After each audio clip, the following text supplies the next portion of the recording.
प्रधानमंत्री मोदी ने ममता बनर्जी को बधाई दी। बंगाल चुनाव में जीत के लिए ममता दीदी को बधाई, ये कहा प्रधानमंत्री नरेंद्र मोदी ने। मोदी कोरोना की लड़ाई में बंगाल को हर संभव मदद करेंगे, ये भी कहा प्रधानमंत्री ने।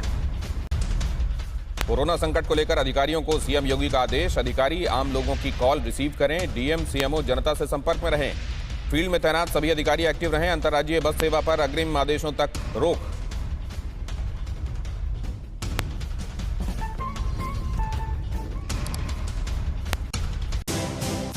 उत्तर प्रदेश की राजधानी लखनऊ में भी कोरोना से हालात खराब हैं। दवाओं और अस्पतालों के साथ साथ लोगों को रोजमर्रा के लिए सब्जियों के लिए भी मुश्किलों का सामना करना पड़ रहा है। लखनऊ से मनीष यादव की ये रिपोर्ट देखिए। इस समय आम जनता दोहरी मार से जूझ रही है। एक तो कोरोना संक्रमण से लड़ाई, संसाधनों की कमी और दूसरी तरफ महंगाई। हर चीज पर कीमतें बढ़ रही हैं। सब्जी की दुकान पर हम लोग मौजूद हैं। गोमती नगर का इलाका है। यहाँ पर प्याज की कीमतों में उछाल आया है। जो बाहर से सामान आते थे, खासतौर पर महाराष्ट्र और मध्य प्रदेश से जो सब्जियां आती हैं, उनकी कीमतों में भी उछाल देखने को मिला है, क्योंकि सब्जियां आना अब बंद हो गई हैं। लोग भी सब्जी खरीद रहे हैं। भाई साहब, क्या खरीदा है आपने? हमने तोरी खरीदी है। क्या भाव मिली? कुछ अंतर महसूस कर रहे हैं कि नहीं? जी 50 रुपये किलो मिली है। 50 रुपये किलो तोरई? जी, जो कि 40 से 30 रुपये सीजनल होती है, यहीं आसपास उगाई जाती है। जी। फिर भी महंगाई की वजह से वो 50 रुपये किलो मिल रही है। क्यों भैया, कौन कौन सी सब्जियां हैं जिन पे बढ़ा है? बाहर से कौन कौन सी सब्जियां? जैसे बीन्स आती है, शिमला आता है। अच्छा। और नींबू है, नींबू का रेट बढ़ाव चल रहा है। नींबू पे कितना हो गया? नींबू भैया इसमें चल रहा है 140 से 60 रुपये किलो बिक रहा है। बेसिक है, नींबू की तो जरूरत होती है। कोरोना संक्रमण में भी नींबू विटामिन सी देता है। नींबू ही सबसे महंगा, सस्ता रहता था, लेकिन इस साल बहुत महंगा नींबू चल रहा है। 9:30 बजे प्रधानमंत्री मोदी कोरोना को लेकर एक बड़ी बैठक करने जा रहे हैं। कोरोना के ताजा हालात पर होगी चर्चा। और हमें नहीं भूलना चाहिए कि कल भी 3,90,000 के ऊपर कोरोना के केसेस आए, लेकिन कल पहली बार कोरोना की सेकेंड वेव में 3 लाख से ज्यादा लोग रिकवर भी हुए। और देश में कोरोना संक्रमण का कहर जारी है। पिछले 24 घंटे में एक बार फिर करीब 4 लाख नए केस सामने आए हैं। मौत का आंकड़ा भी 3,500 के पार है। भारत में कोरोना का प्रकोप कितना ज्यादा है, इसे इन आंकड़ों से समझिए।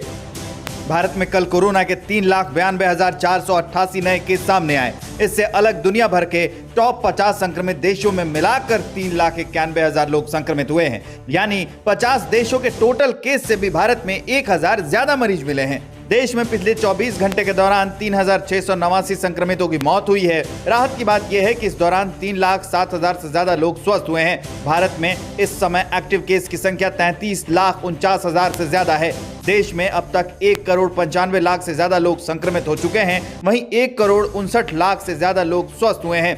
कोरोना अब तक 2,15,000 से ज्यादा लोगों की जान ले चुका है।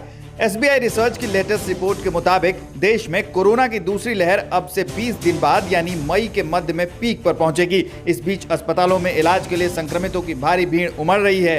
हॉस्पिटल में बेड की कमी है, तो वहीं मरीजों को ऑक्सीजन, दवाइयां और अन्य मेडिकल उपकरणों की किल्लत का सामना करना पड़ रहा है। सरकारें मदद का दावा कर रही हैं, लेकिन मरीजों के लिए ये नाकाफी है।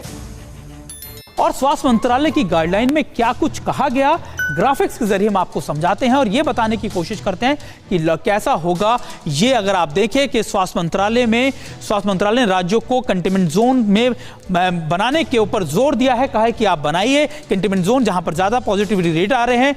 पॉजिटिविटी रेट दर जब 10% से पार हो जाए या आईसीयू बेड 60% से ज्यादा भर जाए इलाके में, तो उसको कंटेनमेंट जोन घोषित कर दिया जाए, उसको बना दिया जाए। ये स्वास्थ्य मंत्रालय की तरफ से कहा गया है। और रात में जरूरी सेवाओं को छोड़कर सभी मूवमेंट पर पूरी तरीके से रोक हो।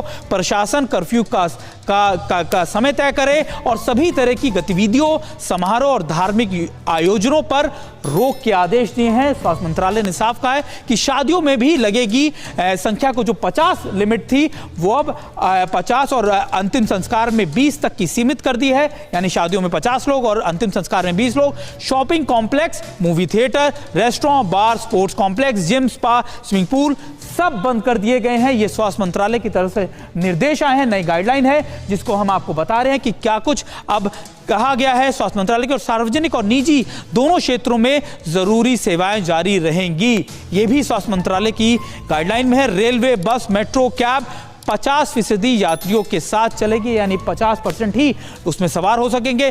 अंतर्राष्ट्रीय आवागमन पर पर कोई प्रतिबंध नहीं, यानी इंटर स्टेट जो है उस पर आने जाने पर कोई रोक नहीं है। दफ्तर में 50% कर्मचारी ही काम करेंगे, यानी जो स्ट्रेंथ है वो 50% की रहेगी। नई गाइडलाइंस का 14 दिन तक सख्ती से पालन करने का आदेश भी दिया गया, यानी जो टाइमलाइन है वो 14 दिन की है कि 14 दिन तक सभी राज्यों को इस तरीके से इसको फॉलो भी करना हो।